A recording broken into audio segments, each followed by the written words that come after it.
Assalamualaikum warahmatullahi wabarakatuh. Perkenalkan, nama saya Muhammad Iksan dengan NIM 60403142. Saya akan mengerjakan tugas pembinaan kondisi fisik dengan dosen pengampu saya, yaitu Muhammad Latif MPD. Di sini saya akan mereview jurnal penelitian atau artikel yang berjudul Peningkatan daya tahan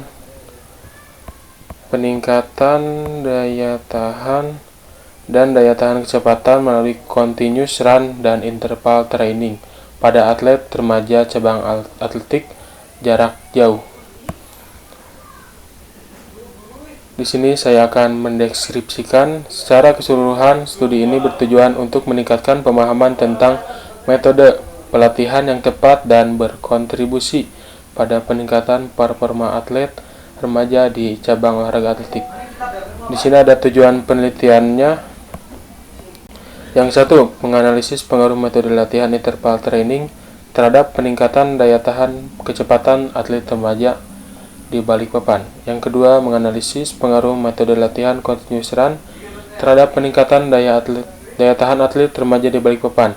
Yang ketiga, memberikan pemahaman yang lebih baik kepada pelatih mengenai karakteristik atlet dan kapan waktu dan yang tepat untuk memberikan latihan fisik guna mencapai progres peningkatan yang sistematis dan berjenjang.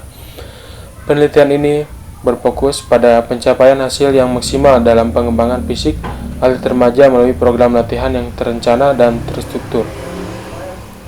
Di sini ada metode penelitiannya, yaitu metode penelitian ini menggunakan metode deskriptif kuantitatif dan penulis mengambil sampel alat remaja cabang olahraga atletik di Balikpapan. Teknik pengumpulan data dilaksanakan melalui penerapan eksperimen. Di sini ada peserta atau sampel dan populasi penelitian. Populasi penelitian terdiri dari semua atlet remaja di Balikpapan yang aktif dalam cabang olahraga atletik, khususnya dalam nomor lari jarak jauh. Populasi ini meliputi berbagai atlet yang berusia 15-16 tahun dari berbagai klub yang ada di wilayah tersebut. Yang kedua ada peserta atau sampel penelitian. Peserta yang terlibat dalam penelitian adalah 5 atlet remaja laki-laki berusia 15 tahun hingga 16 tahun. Pemilihan peserta dilakukan dengan menggunakan teknik purposive sampling, di mana atlet yang dipilih adalah mereka yang memenuhi kriteria tertentu sesuai dengan tujuan penelitian. Dari 5 atlet tersebut masing-masing berasal dari klub yang berbeda, sehingga penelitian ini mendapatkan variasi yang lebih baik dalam karakteristik dan latar belakang atlet yang diuji. Kriteria peserta: atlet yang terlibat harus aktif dalam latihan dan kompetisi di cabang olahraga atletik, dan mereka harus bersedia mengikuti program latihan yang telah disiapkan dalam penelitian. Selain itu, usia peserta juga menjadi salah satu kriteria utama untuk memastikan bahwa hasil penelitian relevan dengan kelompok usia yang ditargetkan. Yang keempat, poin yang keempat yaitu program latihan. Program latihan yaitu yang ke-1, continuous run. Metode ini melibatkan pelatihan lari secara berkelanjutan dengan variasi kecepatan slow, easy, medium, high, dan recovery. Ini bertujuan untuk meningkatkan kapasitas aerobik dan ketahanan umum atlet. Program latihan yang kedua yaitu interval training. Metode ini melibatkan sesi latihan dengan interval waktu di mana atlet melakukan lari dengan kecepatan tertentu dalam periode waktu tertentu diikuti dalam periode pemulihan. Metode ini dirancang untuk meningkatkan daya tahan kecepatan atlet secara spesifik dan efisiensi dalam penggunaan oksigen. Durasi dan frekuensinya yaitu program latihan berlangsung selama 6 bulan dengan total 24 sesi perlakuan. Setiap sesi dirancang untuk memberikan stimulus yang cukup dan memungkinkan atlet beradaptasi terhadap beban latihan. Di sini ada teori yang digunakan dalam program latihan, teori pembinaan latihan sesuai usia, Program latihan dirancang dengan memperhatikan kriteria usia fisik atlet muda.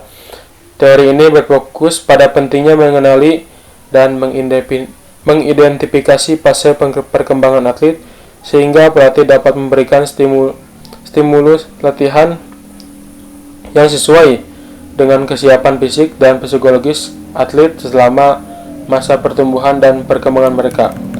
Teori adaptasi fisiologis, latihan yang diterapkan seperti metode continuous run dan interval training didasarkan pada prinsip adaptasi fisiologis.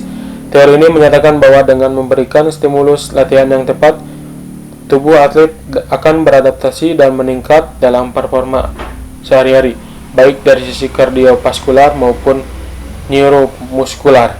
Hal ini sejalan dengan panduan yang dinyatakan oleh Bali tahun 2015 mengenai pentingnya pengaturan stimulus untuk mencapai adaptasi optimal.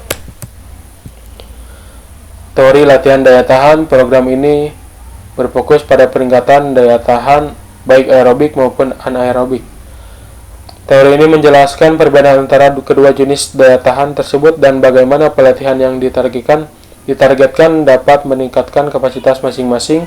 Menggunakan metode continuous run mengembangkan daya tahan aerobik, sedangkan interval training berfokus pada pengembangan daya tahan anaerobik. Yang keempat, teori latihan berdasarkan prinsip pengulangan dan variasi. Dalam program latihan penting untuk mengimplementasikan variasi dalam jenis latihan seperti teknik lari yang berbeda dan intensitas yang berbeda, dan melakukan latihan secara berulang. Teori ini mendasari bahwa pengulangan dan variasi adalah kunci untuk memaksimalkan adaptasi dan mencegah kebosanan pada atlet. Yang teori kelima yaitu teori periodisasi. Meskipun tidak secara eksplisit disebutkan, prinsip periodisasi dalam latihan dapat diterapkan untuk menciptakan rencana latihan yang terstruktur dan sistematis. Periodisasi melibatkan pengaturan siklus latihan untuk mencapai puncak performa pada saat kompetisi penting, menyesuaikan beban latihan untuk mencapai adaptasi yang diinginkan tanpa mengakibatkan kelelahan berlebihan atau cedera. Di sini ada yang kelima, poin kelima yaitu pengukuran dan evaluasi. Metode pengukuran yaitu tes lari 400 meter. Tes ini digunakan untuk mengukur daya tahan kecepatan atlet. Atlet diminta untuk berlari sejauh 400 meter dengan kecepatan maksimal dan waktu yang dicatat oleh asisten yang mengawasi tes. Tes ini memberikan informasi tentang kemampuan anaerobik dan kecepatan lari atlet. Yang kedua, tes bulk atau VO2 max test. Tes ini dilakukan untuk mengukur kapasitas daya tahan aerobik. Atlet diminta untuk berlari di lintasan selama 15 menit mencapai total jarak yang ditempuh. Hasilnya digunakan untuk menghitung VO2 max, indikator penting dari daya tahan kardiovaskular. Mungkin sekian dari review jurnal saya. Wabillahi taufiq wal hidayah. Wassalamualaikum warahmatullahi wabarakatuh.